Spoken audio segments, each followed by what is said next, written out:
Tidak ada satupun fakta yang diungkapkan dari pihak SW maupun pendukungnya. Selalu hanya omong, sementara omongan itu tidak logis. Mau tidak buat PR pun, ya, tetapi fakta yang ada adalah surat bahwa Ruben Onsu tidak bisa hadir. Itu fakta. Kalau omongan ya itu tidak buat PR. Nah sekarang teman-teman, saya tanyakan sampai ke kubunya Sarwenda, mau percaya yang mana? Ada dokumen atau hanya omong-omong? Nah, kenapa seperti begitu? Karena memang yang kadang-kadang kita akan ke orang itu yang sama dengan kita. Kenapa seperti begitu? Jadi pada waktu Bang Minola mengungkapkan semuanya dengan fakta, kita bantu juga dengan fakta. Kayak gitu. Ya kan? Nah, seperti misalnya ya kalau data itu. Nah, ketika dia mengatakan debt collector, ya kan? Dia hanya menampakkan orang, tetapi itu tidak berbicara. Saya bisa kumpulkan orang, 70 orang pun saya bisa kumpulkan di depan rumahnya. Kayak gitu, misalnya. Kayak gitu. Saya juga pernah didatangin banyak orang di sini. Ternyata sumbangan 17 Agustusan. Ada Pak RT, ada Pak RW, baru ngopi. Bisa jadi juga Pak RT ku di sini dengan Pak RW ku besar-besar badannya, pakai jaket hitam. Jadi gambar itu tidak bercerita. Tidak serta-merta begitu gambar itu Anda tampilkan, kemudian Anda mengatakan ini jamnya, ini begini. Tidak serta-merta itu mengatakan bahwa itu debt collector. Sementara ya fakta yang ada adalah dari pihak Bank BCA diwakili oleh orang di bagian kredit debiturnya itu mengatakan bahwa tidak ada debt collector. Nah, dibilang lagi bukan rumah Cilandak, bukan di rumah itu. Ini debt collector pinjol. Dibalik lagi ketika tidak ada pinjol, dibilang lagi mungkin sudah dibayar. Jadi teman-teman, data kalau kita mau ke OJK, kemarin saya sempat memberikan rekomendasi, silakan ke OJK untuk memperlihatkan itu akan lebih valid, ya kan? Itu mau dibayar mau tidak kelihatan. Kelihatan itu.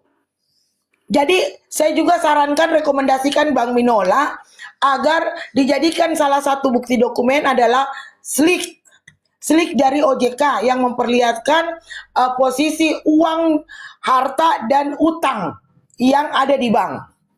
Kayak gitu. Itu akan cukup menampar. Kemudian teman-teman dia mengatakan data ini pinjol. Ya kan data ini apa? Tetapi data bank. CIMB Niaga. Pinjol itu bukan bank. Ya. Kalau di lembaga keuangan di Indonesia itu dikenal dua. Ada namanya bank dan lembaga keuangan lainnya. Lembaga keuangan lainnya termasuklah asuransi, leasing, pinjol inilah, termasuklah dana, e-wallet itu termasuk lembaga keuangan lainnya. Asuransi itu. Jadi bukan bank. Nah, ketika Anda bicara pinjol, kemudian Anda memperlihatkan si Eminaga, saya ketawa, Pak. Karena itu bidang saya. Ya, Bapak mungkin bisa memberikan orang fakta yang orang seorang percaya, oh iya ada dari sini, tapi tidak untuk saya. Karena itu adalah fakta saya. Saya tahu. Kayak gitu. Inilah yang saya mau sampaikan. Jadi seorang yang namanya lawyer harusnya mericek terlebih dahulu ketika ingin memberikan fakta. Apakah benar dari CIMB Niaga ini adalah pinjol? Kau pergi tanya CIMB Niaga, adakah dia pinjaman online dari CIMB Niaga?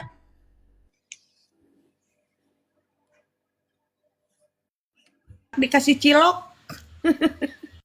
Itu teman-teman. Jadi maksud saya ketika Anda mengatakan SP3 di bawahnya ada kata lelang, memang begitu. Kita sudah memperlihatkan ya tahap-tahapan ketika kredit macet di bank. Ada namanya call 1 sampai call 5, kemudian ada namanya prosedur penyelesaian yang sekarang Ruben, kemudian ada namanya SP1, SP2, SP3, barulah eh, pendaftaran ke KPKNL. KPKNL ini adalah lembaga pemerintah khusus lelang.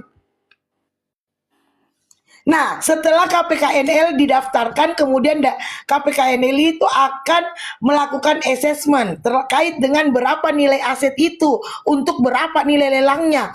Barulah harus diumumkan di koran. Teman-teman biasa lihat nggak di koran? Ada BRI, ya kan, dilelang aset ini, dilelang aset ini. Itu harus diberitahukan secara umum. Kalau nggak ngerti diam. Ku bilang ya, kalau nggak ngerti diam. Karena ada orang yang ngerti bicara malu nanti Pak. Malu nanti Bu.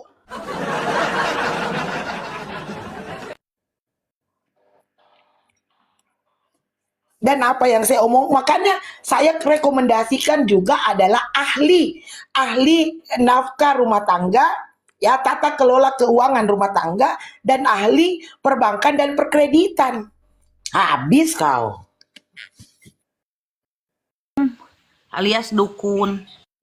Orang-orang yang mengerti akan paham. Oh iya, orang-orang yang misalnya lulusan dari Fakultas Ekonomi akan paham. Ada mata kuliahnya bahkan bank dan lembaga keuangan lainnya, disingkat BLK.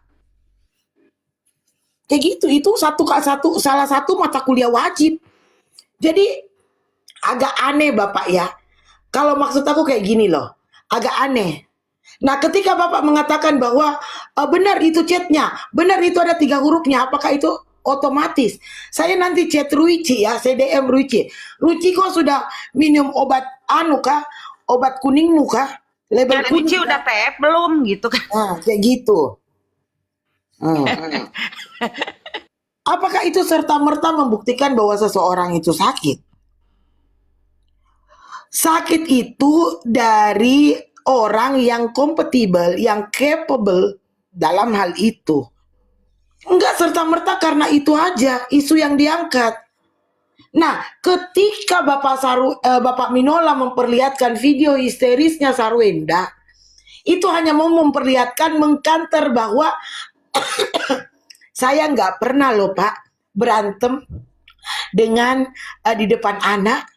Hanya itu, bukan isu perselingkuhan. Ya, dibalik lagi dengan di sebelah. Aku juga faktor ekspresinya itu dia itu selalu innocent gitu ya, Kak Ira. Selalu innocent gitu. Oh Ya, enggak. Kalau kelihatannya kamu begitu. makanya banyak nonton ya, banyak nonton. Jangan terlalu banyak pacaran ya, Ruci. Kamu nonton di YouTube pakar Ekspresi, apa sih itu? Raut wajah itu apa sih? ekspresi. Pakar ekspresi. Itu banyak memperhatikan. Oh, di sini ada tekanannya, di sini senyumnya dipaksakan, di sini apa? Oh, nggak bisa. Itu kita juga apakan? Itu pakar, dia bicara. Iya Kakak Ira, mungkin Kakak Ira kan tergolong orangnya kelas menengah ke atas. Kalau yang menengah ke bawah mah aduh ini kasihan itu Sarwenda karena dia itu gak sekolah. Jadi kalau orang yang ini mah aduh Ada seorang kasihan. sekelas apapun itu akan mengerti apa yang terjadi. Kalau kita bilang kayak begini, teman-teman buka YouTube cari pakar ekspresi yang bicara tentang Sarwenda, banyak kok. Kemudian teman-teman mau lihat secara psikologinya, lihat aja pakar psikologi bicara tentang Sarwenda. Ya, ada lagi satu bapak-bapak itu, aku suka banget, dia penulis buku. Ya kan, dia bisa mengatakan orang yang menekankan pada waktu dia menekankan saya nggak melakukan pesugihan 1000%. Nah, kenapa harus 1000%? Kenapa nggak 100%? Itu secara psikologi ada maknanya. Terlalu melebih-lebihkan itu untuk menutupi. Akhirnya kan terbongkar. Saya tidak melakukan pesugihan, tapi dia ada ritual. Kalau sekedar syuting, ya syuting. Jadi terlalu banyak fakta yang dilahirkan begini, kemudian dikanter, dibuat fakta baru. Makanya Bapak Minola mengatakan, tolong stop, jangan buat saya, jangan paksa saya hadir kembali, mengkanter kembali semua pernyataan Anda. Karena saya tidak akan tinggal diam.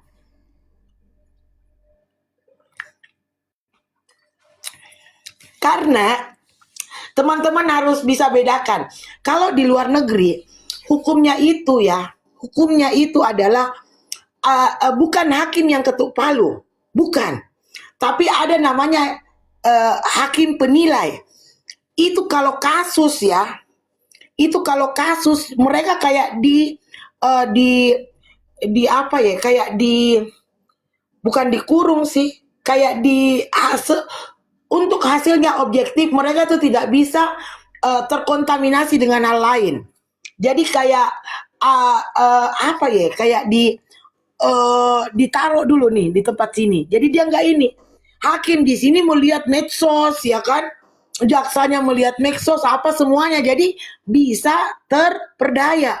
Makanya harus ada kantor sebagai jawab atas apa yang dibicarakan semua. Kalau Anda ibu yang baik, dari awal Anda hadir, itu bukan untuk mengatakan bahwa ada debt kolektornya. Saya sudah telepon loh, saya sudah WA loh. Tetapi Anda hadir dengan konferensi pers, dengan pengacara, itu bukan langkah yang elegan. Itu tidak membuktikan bahwa Anda kalem, Anda tidak suka huru-hara. Itu justru membuktikan sebaliknya bahwa Anda suka banget huru-hara. Ya, dan suka banget namanya membuka aib orang, termasuk mantan suami Anda. Karena masuk ke semua medsos. Jadi aku rindu padamu, bilang aja begitu.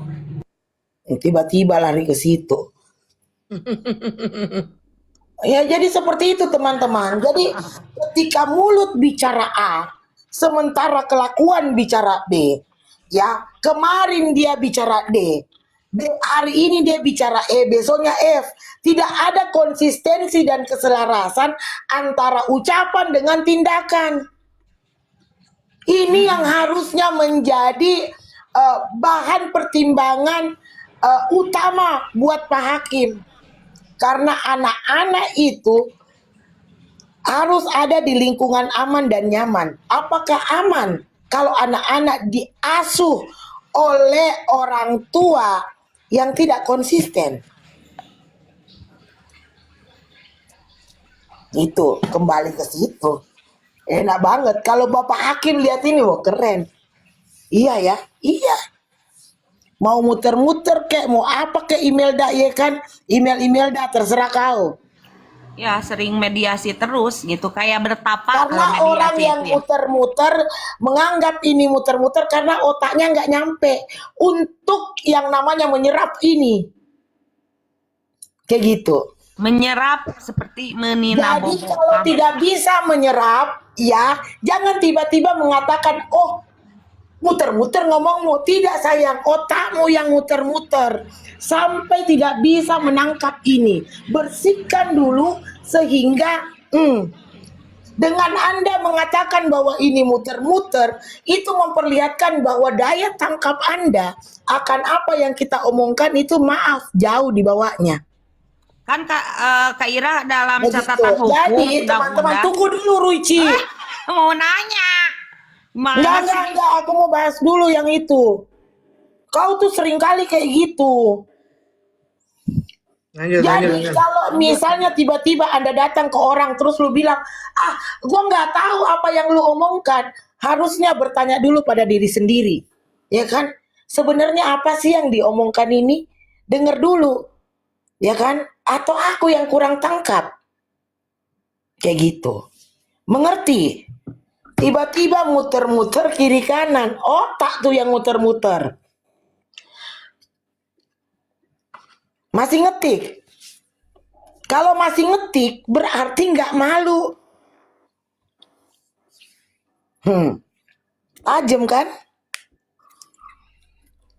Itu.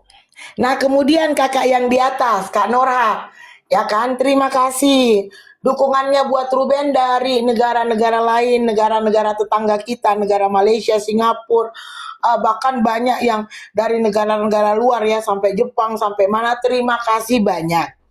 Seperti itu. Terima kasih banyak. Ya, dukungan Anda sangat berarti. Tetapi bagusnya mungkin dukungan ya ditunjukkan dengan mengisi petisi. Ya. Petisi kita ini baru 2000. Oh, kalian gini.